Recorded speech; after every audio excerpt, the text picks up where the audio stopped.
Hello students, my name is Sachin Kumar. आज हम class 12 physics का chapter number 1 electric field and charge discuss करेंगे। और इससे पहले मैं डिस्कस कर चुका हूँ चार्ज और चार्ज के नेचर के बारे में बता चुका हूँ कि चार्ज क्या होता है, उसका नेचर क्या है।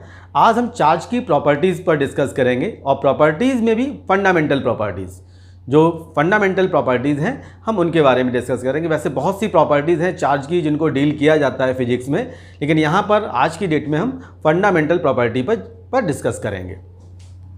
तो फंडामेंटल प्रॉपर्टी कौन कौन सी हैं? पहला है additive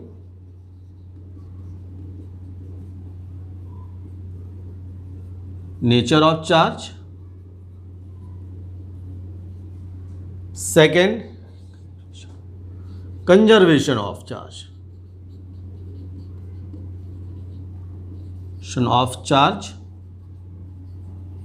and third quantization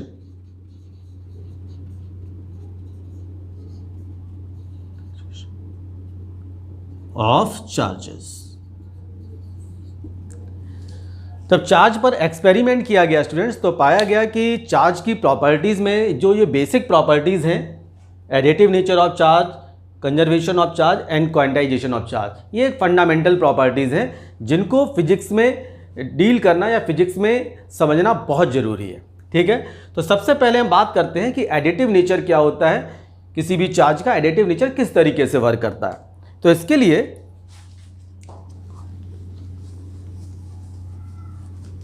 topic है additive nature of charge, additivity nature, additive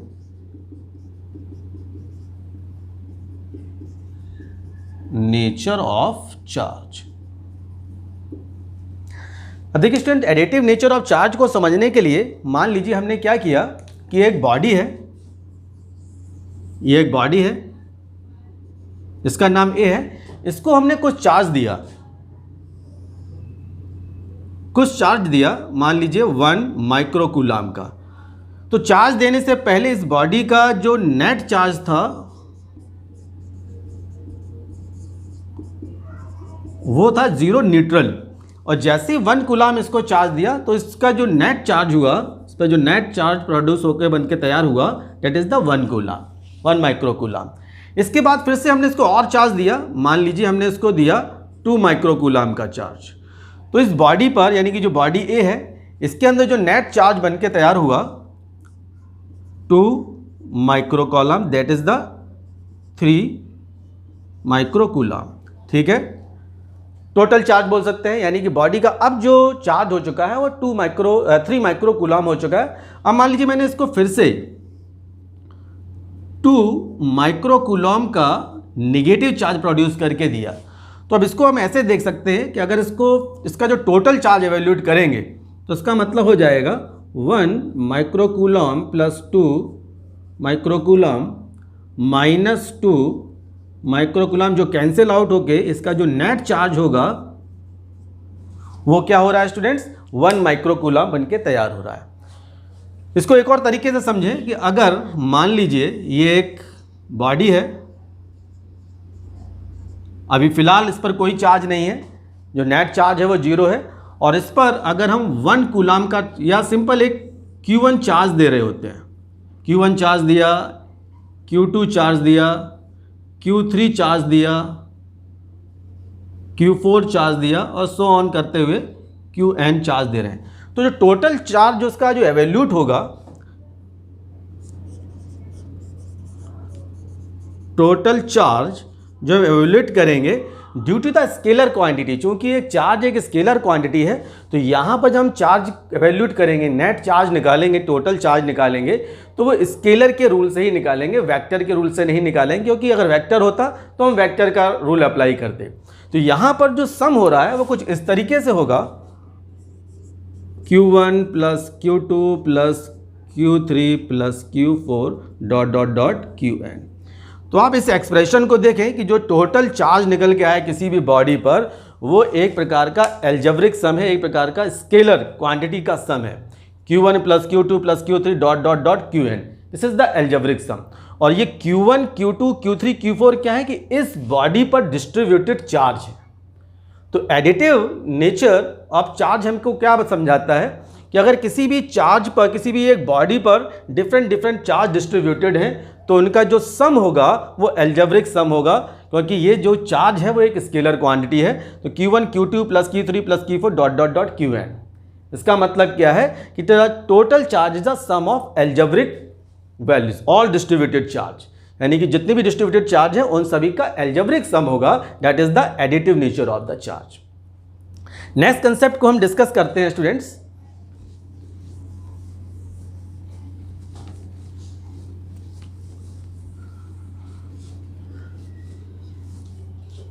That is the conservation of charge.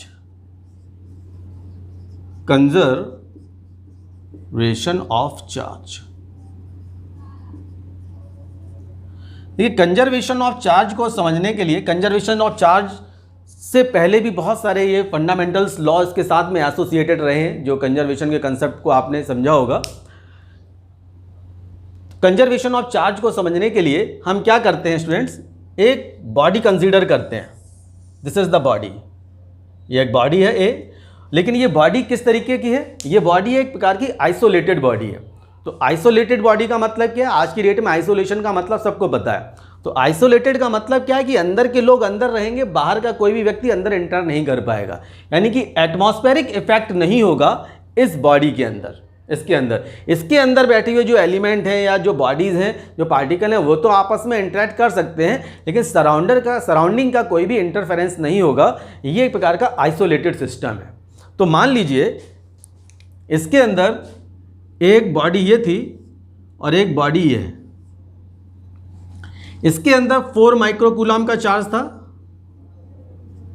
इसके अंदर 5 माइक्रोकूलम का चार्ज है। तो टोटल चार्ज जो अभी इस बॉडी पर अवेलेबल है, that is the total charge आप बोल सकते हैं या नेट चार्ज बोल सकते हैं। Total charge and net charge associated this body is 4, that is the 9 microcoulomb. ये सिचुएशन है अभी इस बॉडी की, ठीक है। अब हुआ क्या कि इस 4 माइक्रोकूलम ने अपना एक चार्ज इसको ट्रांसफर करके दे दिया, इसको ट्रांसफर किया, यानी जब एक चार्ज इसको दिया तो इससे कम हुआ और इसके पास एक ज़्यादा हुआ।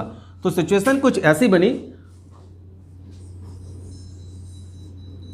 यहां पे चार्ज रह गया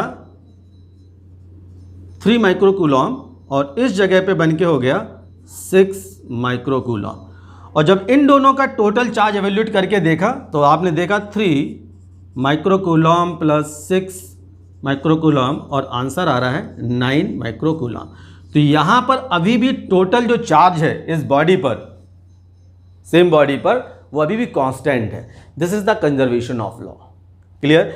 हाँ, कोई ऐसी सिचुएशन मान लीजिए आपसे कहा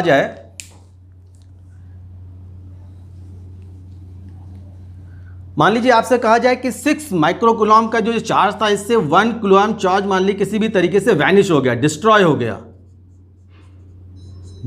गया, तो क्या अब ये बॉडी अभी भी कंजर्वेटिव रहेगी, अभी भी कांस्टेंट रहेगी? तो आपने कंजर्वेशन का लॉ समझ रखा है, पढ़ रखा है 9th क्लास में भी, जो बताया गया है कि जो चार्ज होता है वो तो ना तो क्रिएट किया जा सकता है और ना ही डिस्ट्रॉय किया जा सकता है। हमारे पास ऐसी कोई भी क्षमता नहीं है, पावर नहीं है कि हम चार्ज को हम क्रिएट कर सकें और उसको डिस्ट्रॉय कर सकें। इसका केवल रूपांतरण होता है, इसका ट्रांसफॉर्मेशन होता है। चार्ज को एक रूप से दूसरे रूप में बदला जा सकता है, एक बॉडी से दूसरे बॉडी में ट्रांसफर किया जा सकता है। We can not create and destroy. हम किसी भी बॉडी पर चार्ज ना तो क्रिएट कर सकते हैं और ना ही डिस्ट्रॉय कर सकते हैं। ये ट्रांसफ़र किया जाता है, एक बॉडी से दूसरे बॉडी में ट्रांसफ़र किया जा सकता है। हम डिस्ट्रॉय करने की कैपेबिलिटी हमारे पास में नहीं है। ये नेचर का अपना रूल है। नेचर, कोई भी ऐसा हमको शक्ति नहीं मिली है जिसमें नेचर के रूल्स को हम वायलेट कर सकें। तो इट मीन्स कि जो कंजर्वेटिव का मतलब क्या है कि neither the charge is created and not a destroy. यहाँ पर जो आइसोलेटेड सिस्टम का जो नेट चार्ज है वो हमेशा कांस्टेंट होता है। तो यही हमको कंजर्वेशन ऑफ चार्ज में हमको यही बताया जाता है, यही हमें समझना होता है कि किसी भी आइसोलेटेड सिस्टम में पहली बात तो कंडीशन याद रखना है कि कंजर्वेशन ऑफ चार्ज अगर हमें समझना है तो सिस्टम का आइसोलेटेड होना बहुत जरूरी है। बाहर से किसी भी प्रकार का इंटरफ्रेंस नहीं होना चाहिए, किसी भी प्रकार की एंट्री नहीं होनी चाहिए, ना तो अंदर का चार्ज बाहर जाएगा ना बाहर का चार्ज अंदर जाएगा। इन दोनों बॉडी के बीच में ही इंट्रैक्शन होगा। तो जब इन दोनों के बीच में कोई भी आदान प्रदान हो रहा है, कोई चार्ज इससे ले रहा है या कोई इसको चार्ज ले रहा है, लेकिन टोटल हम देख रहे हैं कि जो नेट चार्ज है उस बॉडी का वो कांस्टेंट रह रहा है। This is the conservation of law. ठीक है स्टूडेंट्स, नेक्स्ट कंसेप्ट को डिस्कस करते हैं।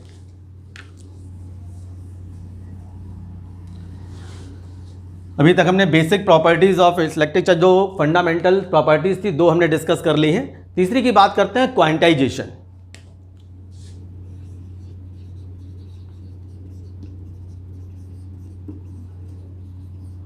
क्वांटाइजेशन ऑफ चार्ज, ये क्या हमको सिखाता है, ये देख लीजिए। तो इसको समझने के लिए स्टूडेंट्स एक बार हम इससे थोड़ा सा और आगे चलते हैं और एटम के स्ट्रक्चर को जानने की कोशिश करते हैं।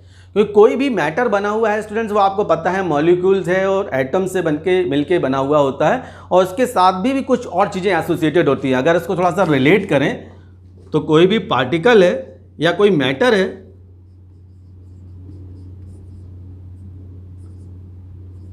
वो बहुत सारे मॉलिक्यूल से मिलके बना होता है,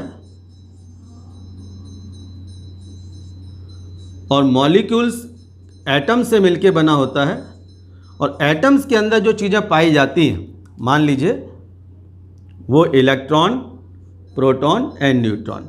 मानना क्या है, होता ही है, किसी भी एटम्स के अंदर इलेक्ट्रॉन, प्रोटॉन और न्यूट्रॉन अवेलेबल होते हैं।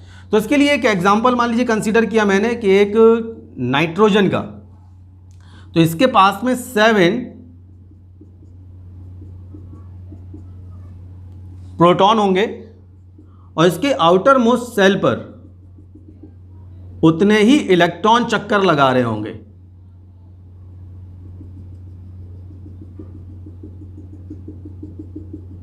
उतने ही इलेक्ट्रॉन्स मूव हो रहे होंगे जितने इसके पास प्रोटॉन है। इसका मतलब 7 इलेक्ट्रॉन्स और 7 ये प्रोटॉन। आप इसको प्लस ई भी बोल सकते हो, इसको आप -7 ई भी इस तरीके से रिप्रेजेंट कर सकते हैं। This is better, clear. तो हमने देखा कि जो मैटर है वो मॉलिक्यूल से मिलकर बना हुआ है, कुछ एटम्स हैं, और एटम में कुछ इलेक्ट्रॉन्स होते हैं, प्रोटॉन्स होते हैं, न्यूट्रॉन्स होते हैं। तो इलेक्ट्रॉन पे जो चार्ज होता है स्टूडेंट्स, वो होता है 1.6 × 10⁻⁻19 कूलम, वो भी नेगेटिव नेचर का। सिमिलरली अगर प्रोटॉन की बात करें, सेम चार्ज होता है, लेकिन जो चार्ज का नेचर होगा प्लस 1.6 × 10⁻⁻19 कूलम, और जो यहाँ पर जो n बना हुआ, जिसका नाम ही यहाँ पे न्यूट्रल है, ठीक है, न्यूट्रॉन है, तो इसका मतलब क्या है कि इस पे जो चार्ज होगा वो होगा 0, 0, न्यूट्रल होता है, इस पर कोई भी चार्ज अवेलेबल नहीं होता है। तो ये एक एटम की संरचना है जिसके अंदर इलेक्ट्रॉन्स भी पाए जाते हैं, उतने ही प्रोटॉन्स पाए जा सकते हैं, केवल इनका नेचर अलग है। इलेक्ट्रॉन का जो नेचर है वो नेगेटिव है, ठीक है, और जो यहाँ पर जो प्रोटॉन का नेचर है उसका यहाँ पे जो नेचर है वो पॉजिटिव है, और न्यूट्रॉन के पास में कोई भी वैल्यू नहीं होती है, इसको 0 नेचर का बोला जाता है, ये न्यूट्रॉन है। तो अब मान लीजिए आपसे कहा जाए कि इसके पास, मान लीजिए ये जो 7 इलेक्ट्रॉन है, ये कुछ अगर डिनोट कर रहा है, मान लीजिए इसके पास में कोई एक चार्ज आ गया, एक चार्ज इसके पास एक इलेक्ट्रॉन्स आया, तो जब इलेक्ट्रॉन इसके पास में आ जाएगा तो इसकी जो वैल्यू हो जाएगी बढ़ के हो जाएगी 8e। तो इसका मतलब क्या हुआ कि यहाँ पर -1e इलेक्ट्रॉन एक्सेस हो गया इसके पास में। इन केस अगर मान लीजिए यहाँ पर 7 इलेक्ट्रॉन होते और एक इलेक्ट्रॉन इसके पास से निकल जाता, तो आप बोलते +1e इलेक्ट्रॉन इसके पास एक्सेस हो गया नाइट्रोजन के पास में। लेकिन कोई भी ऐसी सिचुएशन नहीं आएगी आपके साथ में कि इस पर 0.25 चार्ज इंक्रीज हो जाए, 0.3.45 चार्ज इंक्रीज हो जाए, यानी कि किसी भी फ्रैक्शनल पोजीशन में हमें इस चार्ज का मूवमेंट पॉसिबल नहीं है। क्लियर। तो इसका मतलब क्या है, क्वांटाइजेशन यानी कि जो चार्ज की जो वैल्यू है, तो चार्ज का जो आदान प्रदान होगा वो in the form of the integer numeric value होगा, यानी कि इंटीजर के फॉर्मेट में होगा। जो n की वैल्यू होगी वो ऑलवेज भी है इंटीजर। कोई भी ऐसी सिचुएशन, ऐसी परिस्थिति नहीं बनेगी जहां पे आप बोलेंगे 2.5 चार्ज कूलॉम चार्ज इस एटम्स को दिया गया, या 2.5 इलेक्ट्रॉन्स इसके पास से निकल गए, 2.5 इलेक्ट्रॉन्स उसको मिल गए। ऐसी कोई भी सिचुएशन नहीं आएगी, क्योंकि यहाँ पर जो चार्ज अवेलेबल होता है वो in the form of the integer position होता है। इसको भी आप समझ सकते हैं कि जैसे मान लीजिए कोई एक फ्लोर है, तो फ्लोर में 0 फ्लोर ग्राउंड फ्लोर होता है, सेकंड फ्लोर होगा, थर्ड फ्लोर होगा, फोर्थ फ्लोर होगा, लेकिन ऐसा नहीं होगा कि 2.5 फ्लोर अवेलेबल हो। तो वहीं से ही कुछ इसका कंसेप्ट बनाया गया है कि जो n की वैल्यू होगी हमेशा इंटीजर होगी। तो इसके जो मैक्सिमम जो पॉसिबल चार्जेस बन सकते हैं, मिनिमम और मैक्सिमम कुछ इस तरीके से बनेंगे। अगर इस पर कोई चार्ज दिया जा रहा है तो अगर जितना चार्ज था उतना ही चार्ज दे दिया, तो मान लीजिए कि जैसे कि बॉडी है, ये एक बॉडी है, एक ये भी बॉडी है, और इस पर जो चार्ज था वो था मान लीजिए 7 माइक्रोकूलॉम का, और इस पर भी 7 माइक्रोकूलॉम का चार्ज था। जैसे ही इन दोनों को ऐड किया और फिर हटा दिया, तो इन दोनों के आपस में इंट्रैक्शन होने की वजह से अब इन दोनों पे जो चार्ज आ गया है वो हो गया न्यूट्रल।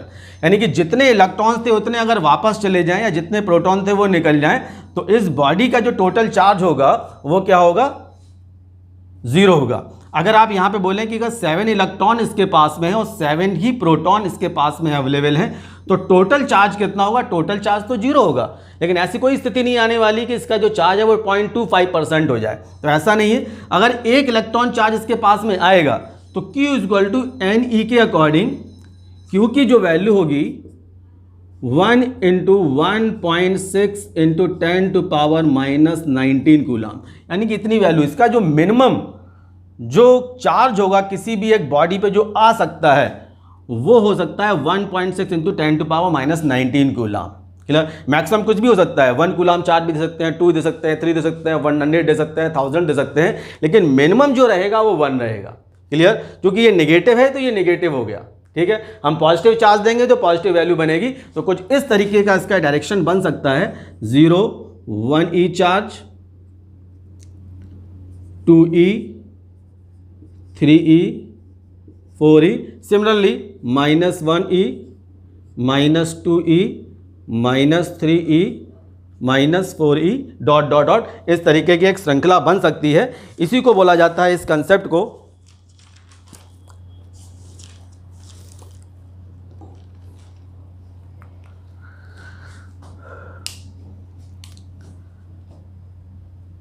तो आप देखेंगे यहां से कि अगर जो मिनिमम चार्ज दिया जा सकता है, जो मिनिमम वैल्यू होगी उस चार्ज की, वो या तो पॉजिटिव होगी या नेगेटिव होगी, यानी कि 1 एलिमेंट्री चार्ज इसको दिया जा सकता है। This is the quantization of charge. कोई भी ऐसी परिस्थिति नहीं आएगी जहां पर इसको फ्रैक्शनल वैल्यू में इसके चार्ज को एवेल्यूएट किया जाए। तो this is the quantization of charge concept. ये कंसेप्ट है क्वांटाइजेशन ऑफ चार्ज का। Thank you students, thank you very much.